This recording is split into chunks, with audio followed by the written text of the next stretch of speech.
जिस तरह से वन नेशन वन इलेक्शन का बिल गिर गया था, हम लोगों को विश्वास है पूरी तरह से कि इंडिया गठबंधन के जो प्रत्याशी बी सुदर्शन रेड्डी हैं, उनको जीत मिलेगी। राष्ट्रपति के चुनाव में एनडीए गठबंधन के तमाम घटक दल जो हैं वह बी सुदर्शन रेड्डी के पक्ष में मतदान करेंगे। और विशेष करके जो है अमित शाह और नरेंद्र मोदी किस तरह से लोकतंत्र को बर्बाद करना चाह रहे हैं कि आज जगदीश धनखड़ जी को गायब किया गया है, कल चंद्रबाबू नायडू को गायब कर दिया जाएगा, परसों नीतीश कुमार को गायब कर दिया जाएगा, कभी एकनाथ शिंदे को गायब कर दिया जाएगा।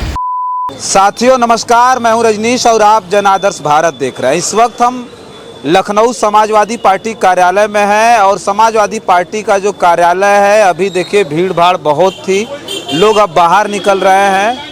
यहाँ जो भीड़ भाड़ हुई, आज जो कार्यक्रम था, जो इंडिया गठबंधन के जो प्रत्याशी हैं बी सुदर्शन रेड्डी, वो आज आए थे और समाजवादी पार्टी के मुखिया के साथ बैठ करके उन्होंने प्रेस कॉन्फ्रेंस की। बी सुदर्शन रेड्डी को लेकर के चर्चाएं बहुत ज़्यादा हैं, बहुत सारी चीज़ें हैं, बातचीत करेंगे। हमारे साथ चौधरी लौटन राम निषाद जी हैं जो समाजवादी पार्टी के नेता हैं। बहुत बहुत स्वागत है। धन्यवाद आपके चैनल के जो भी व्यूअर हैं, मैं आग्रह करूंगा लाइक करके, सब्सक्राइब करके, शेयर करके जनता तक सही बात पहुंचाने में मदद करें।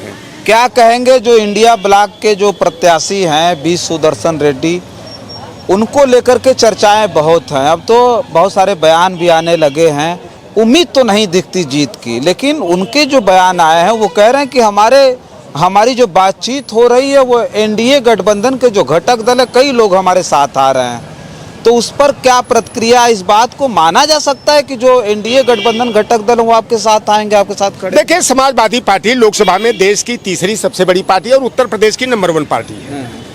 आज इंडिया गठबंधन के जो संयुक्त प्रत्याशी पूर्व जस्टिस बी सुदर्शन रेड्डी समाजवादी पार्टी के कार्यालय पर आए और सपा सुप्रीमो माननीय अखिलेश यादव जी के साथ जो है कि संयुक्त प्रेस कॉन्फ्रेंस की है।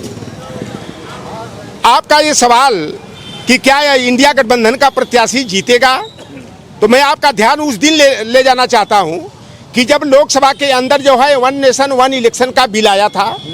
और आप देखे होंगे कि लोकसभा में 272 मैजिक नंबर होता है सरकार बनाने के लिए, यानी जो बहुमत का आंकड़ा होता है 272 का होता है। लेकिन वन नेशन वन इलेक्शन के मुद्दे पर जो है एनडीए गठबंधन यानी भारतीय जनता पार्टी के नेतृत्व वाला जो गठबंधन है उसको हार मिली थी, 269 वोट केवल मिला था। और भारतीय जनता पार्टी के खेमे में बौखलाहट आ गई और गृह मंत्री अमित शाह जो है बौखलाहट में ही उन्होंने सदन के अंदर कि कहीं प्रतिपक्ष के नेता इंडिया गठबंधन के साझीदार कहीं अविश्वास प्रस्ताव न ला दें। अगर कहीं अविश्वास प्रस्ताव आ गया तो एनडीए सरकार की विदाई होगी और मोदी जो है कि प्रधानमंत्री पद से बाहर हो जाएंगे। और उस समय उन्होंने लोकसभा के अंदर जो है अंबेडकर का मुद्दा उछालते हुए कहा था कि जितना ये लोग जो अंबेडकर का नाम लेते हैं, अगर भगवान का नाम लेते हैं तो स्वर्ग में चले जाते। जिस तरह से वन नेशन वन इलेक्शन का बिल गिर गया था, हम लोगों को विश्वास है पूरी तरह से कि इंडिया गठबंधन के जो प्रत्याशी बी सुदर्शन रेड्डी हैं, उनको जीत मिलेगी। राष्ट्रपति के चुनाव में एनडीए गठबंधन के तमाम घटक दल जो हैं वह बी सुदर्शन रेड्डी के पक्ष में मतदान करेंगे। हम एक चीज़ ये जानना चाहेंगे, वो जो आपने वन नेशन वन इलेक्शन की बात की, जो बिल था वो गिर गया, कई ऐसे बिल थे जिसमें बहुमत नहीं मिली सत्ता पक्ष को, तो वो अलग है, ये उपराष्ट्रपति का चुनाव अलग है। हमको तो नहीं लगता कि उपराष्ट्रपति के चुनाव में जो एनडीए के घटक दल है वो इंडिया गठबंधन के साथ आ जाएंगे। देखिए, पूरी तरह से यह जो कह रहे हैं वो वन नेशन वन इलेक्शन का जो बिल था वह क्षेत्रीय दलों को खत्म करने के लिए था। इस समय भारतीय जनता पार्टी एक बिल और लाई थी, 130वां संविधान संशोधन बिल, कि 30 दिनों तक अगर कोई जो है कि मुख्यमंत्री हो, मंत्री हो, सांसद और विधायक हो, अगर वह जेल में रहेगा तो वह पूरी तरह से राजनीतिक रूप से अयोग्य करार दे दिया जाएगा। अगर यह बिल दुर्भाग्यवश पास हो गया तो इसका खामियाजा किसको भुगतना पड़ेगा? सबसे पहला अगर यह कार्रवाई होगी तो नीतीश कुमार पर होगी, फिर इसके बाद चंद्रबाबू नायडू एकनाथ शिंदे पर होगी, यानी जो एनडीए गठबंधन के ही साझीदार हैं, पहला कोड़ा जो है कि उन्हीं पर पड़ने वाला है। ये जो उपराष्ट्रपति का चुनाव है यह अपने आप में बड़ा अहम है और एनडीए गठबंधन को जो है कि करारा तमाचा मारने का जो भी लोकशाही में विश्वास रखते हैं, जो लोकतंत्र और संविधान को बचाने की चिंता करते हैं, जो मताधिकार को सुरक्षित रखने की चिंता करते हैं, सारे दल जो है अपने गठबंधन से दूर होकर के इंडिया गठबंधन के प्रत्याशी के पक्ष में मतदान करेंगे। और विशेष करके जो है अमित शाह और नरेंद्र मोदी किस तरह से लोकतंत्र को बर्बाद करना चाह रहे हैं। यह भारतीय जनता पार्टी पूरे देश की पार्टी नहीं है। अब की भारतीय जनता पार्टी जो है एक गुजराती पार्टी बन गई है और इसके जो महाप्रबंधक या एमडी जो है नरेंद्र मोदी हैं, तो उसके सीईओ की भूमिका में जो है गृह मंत्री अमित शाह भूमिका अदा करने का काम कर रहे हैं। आप लोगों से एक सवाल है, यह बड़े चिंता का विषय है कि जगदीश धनखड़ जी को जबरदस्ती इस्तीफा दिलाया गया और यह डर भारतीय जनता पार्टी को लग रहा था कि कहीं भंडाफोड़ इनके भ्रष्टाचार का न करें। शाह जी का बयान अभी आया है, उन्होंने साफ तौर पे कहा कि वो अपनी बीमारी की वजह से इस्तीफा दे गए और ये सब जितने आरोप लगाए जा रहे हैं वो निराधार हैं। विपक्ष की तरफ से लगातार आरोप। आप ये बताइए, एक दिन पहले 5 बजे तक वह संसद की कार्रवाई में भाग लेते हैं, पूरे जो है कि स्वस्थ हैं और सुबह जो है कि जाकर के सबसे पहले इस्तीफा देने का काम कर रहे हैं। ये भारतीय जनता पार्टी बीमारी का कोई वो थोड़ी है कि नहीं बता के आएगी कि नहीं हम आने वाले हैं। कोई बीमारी नहीं। आप सत्यप्रकाश मलिक जी को देखे, जो भारतीय जनता पार्टी ने कुकर्म किया था। आप देखिए पुलवामा की जो घटना हुई, 46 सीआरपीएफ के जवान मारे गए और जो आरडीएक्स आया 300 किलोग्राम, उसका आता पता ये सरकार नहीं लगा पाई। पहले तो कहते थे कि आतंकवादी कहाँ से आते हैं, तो दिल्ली दरबार से आते हैं, दिल्ली दरबार से उनका तार जुटा हुआ है। तो पुलवामा की घटना करने वाले जो आतंकवादी आए वो कहाँ से आए? वो जो गुजरात मार्का की जो गाड़ी आई थी, उस गाड़ी का अभी तक पता क्यों नहीं चला? इनकी राह कहाँ गई? कहाँ इनकी सीबीआई चली गई? कहाँ इनकी गुप्तचर एजेंसी चली गई? सत्यप्रकाश मलिक जी को किस तरह से स्लो पॉइजन देकर के मौत के घाट उतार, सत्यपाल मलिक जी को किस तरह स्लो पॉइजन देकर के मौत के घाट उतार दिया गया। एक देश के बहुत जाने माने भी स्लो पॉइजन दे करके उनको रास्ते से हटाया गया है।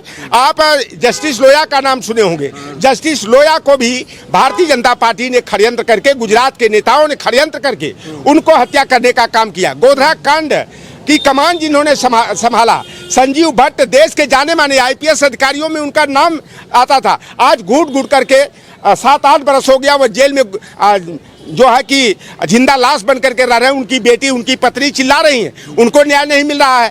आपने विक्रम दीक्षित करके देश के बहुत बड़े पत्रकार थे, उन्होंने भारतीय जनता पार्टी जो सरकारी संस्थानों को बेचने का षड्यंत्र कर रही थी, दिल्ली एयरपोर्ट को बेचने का और अडानी के हाथ देकर निजीकरण करने का काम कर रही थी, विक्रम दीक्षित को मौत के घाट उतार दिया गया।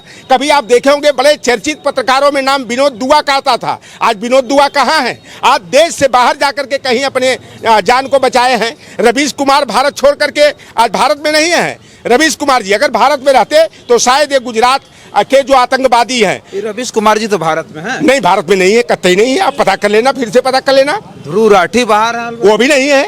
ध्रुव राठी भी बाहर है, रवीश कुमार भी बाहर है। ये सारे भारत में नहीं है। जो लोग भी लोकतंत्र को बचाने के लिए आवाज उठा रहे हैं, वह कोई भी भारत के अंदर नहीं है।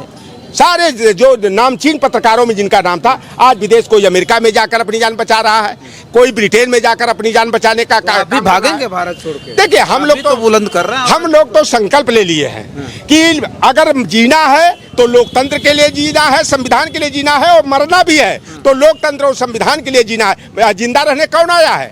अरे मरना है, यह सत्य है। आज मरे चाहे कल मरे, लेकिन अपने जमीन को बेच करके लोकतंत्र और संविधान को खत्म करने का षड्यंत्र किया जा रहा है। और हम जैसे लोग अपने मुंह पर जाब लगा करके जो है, मुंह में दही जमा करके हम लोग चुप बैठे, तो हम लोग चुप बैठने वाले नहीं है। आखिरी सवाल हमारा ये रहेगा कि जिस तरह से पूर्व उपराष्ट्रपति जगदीप धनखड़ के साथ जो कुछ हुआ, वो मिसिंग है, बताया जा रहा है वो गायब है, पता नहीं चल रहा है कि कहाँ है। तो एक तरफ वो राजनीति है कि किसी उपराष्ट्रपति, मतलब सर्वोच्च पद वो भी है, राष्ट्रपति के बाद उपराष्ट्रपति का पद है, राज्यसभा के सभापति होते हैं। तो उपराष्ट्रपति के गायब होने की जितनी जो है अफवाहें हैं, ऐसे में जो भारतीय लोकतंत्र पे विश्वास रखने वाले एनडीए के घटक दल हैं, उनको ये बात सोचना चाहिए कि जो कुछ हो रहा है उसे रोकने के लिए कम से कम इस लड़ाई में साथ देना चाहिए। निश्चित रूप से देखिए, जगदीश धनखड़ जी जो राज्यसभा को उच्च सदन कहा जाता है, उसके सभापति रहे हैं, और आज उपराष्ट्रपति जगदीश धनखड़ जी जो है कहाँ लापता हैं, उनका अता पता नहीं चल पा रहा है। तो आज जितने भी जो लोकतंत्र और संविधान में विश्वास रखने वाले दल हैं, लोकशाही के पक्षधर हैं, तो सारे दल भले ये किसी कारणवश एनडीए के साथ चले गए थे, लेकिन वह निश्चित रूप से इसी बातों को बड़ा गंभीरता से लेते हुए कि आज जगदीश धनखड़ जी को गायब किया गया है, कल चंद्रबाबू नायडू को गायब कर दिया जाएगा, परसों नीतीश कुमार को गायब कर दिया जाएगा, कभी एकनाथ शिंदे को गायब कर दिया जाएगा। तो ये जो लोकतंत्र का मजाक उड़ाया जा रहा है, लोकतंत्र की हत्या की जा रही है, तो ये सारे दल जो लोकशाही में विश्वास रखने वाले हैं एकजुट हो करके जो है और गठबंधन के माया मोह से मुक्त होकर इंडिया गठबंधन के जो संयुक्त प्रत्याशी बी सुदर्शन रेड्डी हैं उनके पक्ष में मतदान करने का काम करेंगे। चलिए ठीक है। देखिए आज जो इंडिया ब्लॉक के उपराष्ट्रपति पद के प्रत्याशी बी सुदर्शन रेड्डी हैं, जो पूर्व में सुप्रीम कोर्ट के जस्टिस रहे, वो आज आए थे अखिलेश यादव जी के साथ। उन्होंने प्रेस कॉन्फ्रेंस की और अपने समर्थन में अपील भी की, जो है तमाम पार्टियों में, तमाम पार्टी के नेताओं में जाएंगे। सांसद और राज्यसभा सांसद उनको वोट देते हैं, तो तमाम जगहों पर वो जा रहे हैं और जा कर के अपने लिए समर्थन जुटा रहे हैं। तो आज उसी कड़ी में अखिलेश यादव से मिलने आए थे, बातचीत उन्होंने की और उस बारे में हमने चर्चा की चौधरी लौटन राम निषाद जी से। इस खबर पर प्रतिक्रिया जरूर दीजिएगा। बहुत बहुत धन्यवाद।